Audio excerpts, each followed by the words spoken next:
Hello, it's Sarah from Hardcover Hearts, and I'm here with my week of reading wrap-up. This is where I talk about the books that I read, the books that I'm currently reading, and what I could potentially read next week if my mood suits the book. I had a okay reading week, coming off of the cold and still kind of hard to focus. So not as stellar as some previous ones, but not good nonetheless. So let's get to it. The first book that I read, I think, is going to be incredibly polarizing. I think this is going to be the black licorice of the new year. I think you're either going to love it or you're going to hate it. And this is Cleanness by Garth Greenwell. I have read Garth Greenwell's previous book, which was, I think, his debut fiction, and it was called What Belongs to You. And in that, we see a teacher in Bulgaria, in Sofia, and he's gotten himself into a situation where he is paid for sex with this young man, and the young man is blackmailing him. And the themes and the questions are about belonging and alienation and power and capitalism, and I found those themes very interesting.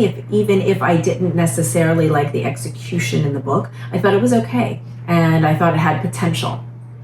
And he had potential as an author. So when I heard about his new book coming out, I thought, oh, well, let me get on the wait list from the library. I had bestowed upon me the gift of one of the first library holds released for this book. So the moment it was in my box, I started reading it, and it captured me. Despite the fact that I don't really like the main character, I don't find him a particularly warm character. I don't think you need to. I think he's dealing with things, and we're with him as he's dealing with things, specifically his alienation. And he tends to try to read in this. At least in this book, I saw him trying to reach out and in different ways through different communities to see where he fits and to try to have a connection. To varying degrees of success. What is most interesting to me about this book is I think also what's going to be most polarizing, and that is the very, very graphic and triggering sexual encounters that are depicted. Now, I know that some people did not like this portion.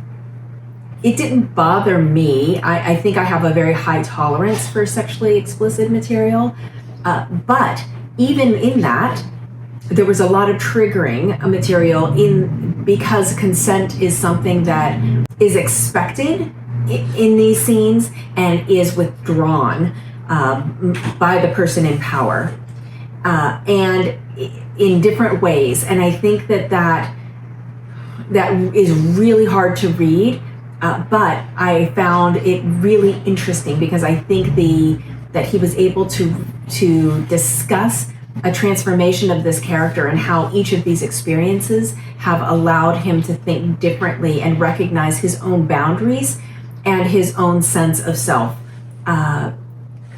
whether that's right or wrong. That's the morality of that is separate from the way that it comes through in the book and your experience as a reader.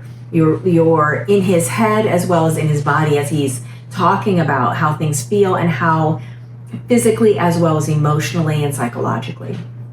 So that I found very interesting, and I'm actually supportive of more gay literature kind of pushing the envelope on sexually explicit material because it's been around for so long with heteronormative scenes and heteronormative conversations and books that I don't see why we shouldn't also be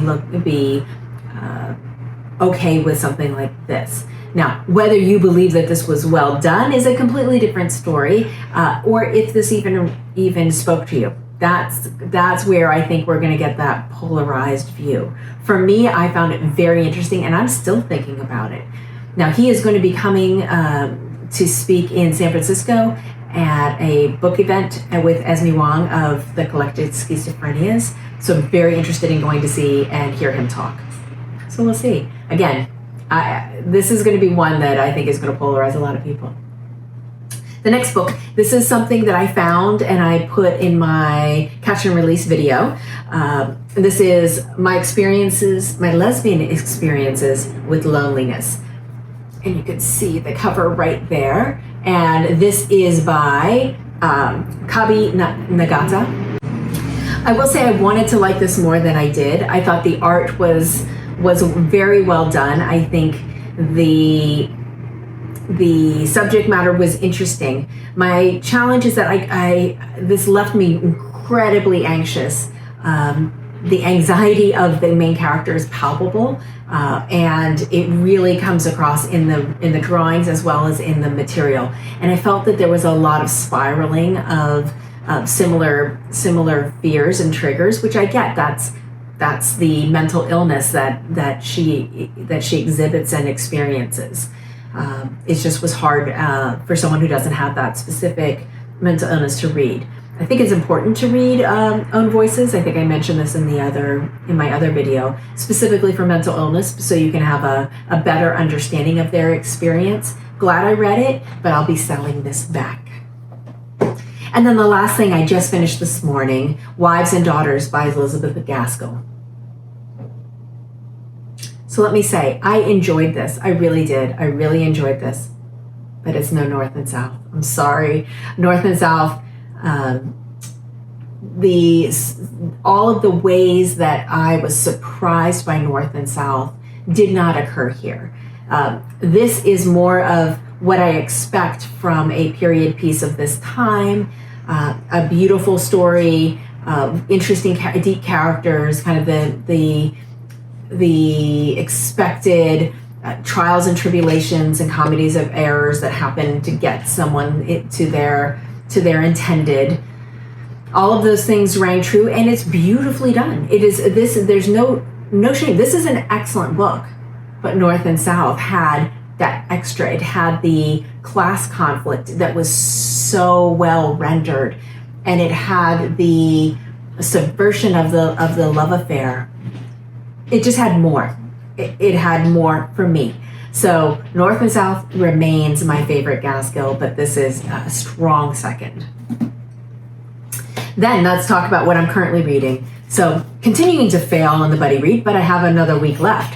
So while I may not be able to, I've definitely missed the marks, I will try to catch up. So still working on that. And I've started a new book for my Read German Books 2020. And this is The Artificial Silk Girl by Ingard Keun. Thank you, Britta Bowler, for the pronunciation. So really enjoying this. This is a light romp, but with deep political, interesting undertones, set in Berlin, right before the outbreak of war, with a really obnoxious debutante as our main character. So liking that. And then I'm also listening to an audiobook that has really surprised me. And this is The Second Sleep by Robert Harris. I've read his Fatherland and have Munich. So I know the man can write and is an interesting writer. This, I thought I was getting into a historical mystery, which I love.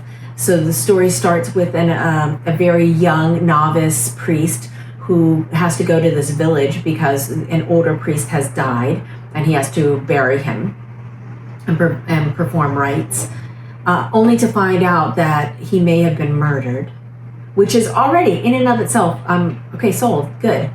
But then all of a sudden there were these introductions of new things that really were surprising and anachronistic, and I thought, wait, what?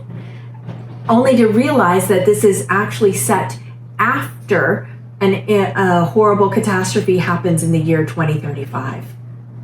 So it's actually the future that resembles the past, and so interesting, and I'm going to keep on with it. So this is The Second Sleep.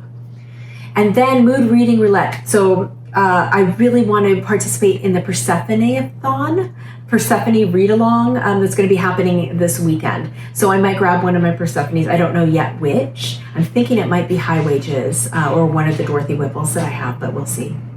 So that's all I have for this week. I hope you had a great week of reading and have a great weekend ahead. Thank you for watching so much, and I look forward to talking to you soon. Bye.